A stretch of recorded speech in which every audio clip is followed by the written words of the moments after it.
ازيكم عاملين ايه؟ كل سنة وانتم طيبين. انا معايا دكتور خالد سعد، والنهارده الدكتور هيكلمنا عن الثعبان في الحضارة المصرية القديمة او الافعى، وليه طبعا هو المصري القديم خلاه معبود من المعبودات. احنا عندنا دلوقتي في اي جهة علمية بتعمل نوع من انواع تصنيف الحيوانات او الزواحف، فالتعبان من الزواحف. المصري القديم في البداية خالص في فترة البري دايناست اظهر لنا نوعين اتنين بالذات، اللي هو الحية المقرنة طريشة اللي استخدمها حرف الاف، خوف. واستخدم لنا التعبان الزراعي اللي هو الجد، اوكي، اللي هو طويل شويه ابو السيوف. هل هم دول نوعين التعابين اللي كانت موجوده عند المصري القديم؟ لا، كان المصري القديم عنده انواع كتير جدا. كل ما بيكتشف نوع من انواع التعابين كان بيسجله وبيوثق. من ضمن التعابين دي كوبرا المصريه. وطبعا احنا عايزين نشرح بس ليه الكوبرا المصريه تم تقديسها، ليه ما تمش تقديس الحيه المقرنه مثلا، وليه تم تقديس ثعبان العادي اللي اصبح ايبك او اصبح ايح او اصبح احد حراس البوابات في العالم الاخر، وليه ظهر لنا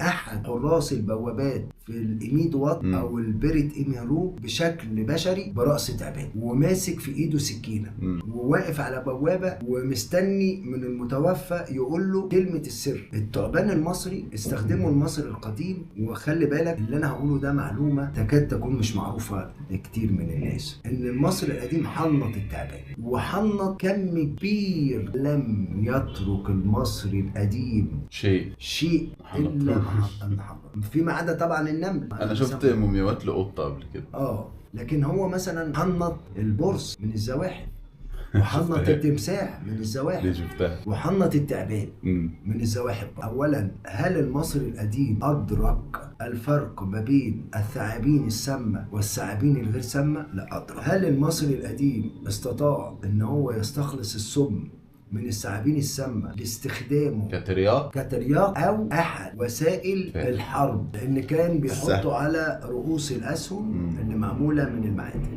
وبالتالي هو قدر يفهم الفرق ما بين الثعبان السام الضار والثعبان الغير سام. دايما المصري القديم بياخد ملمح مهم جدا، ان اللي صديق ليه او محبوب ليه يديله صفات حسنه، واللي عدو ليه اللي بيضره او بيضر حيواناته. لان الكوبرا هتعض مثلا بقره، او مثلا هتعض طائر، او هتعض كبش، فيديها صفات ايه؟ سيئه. لكن حاله الكوبرا ان شاف في الكوبرا الشموخ، ان هي بتشرع، وشاف في الكوبرا الارتفاع، عمليه الصعود من الارض الى السماء. فعملها ايه؟ خدها حطها تاج البراند او العلامه الرئيسيه بتاعه التاج، وحط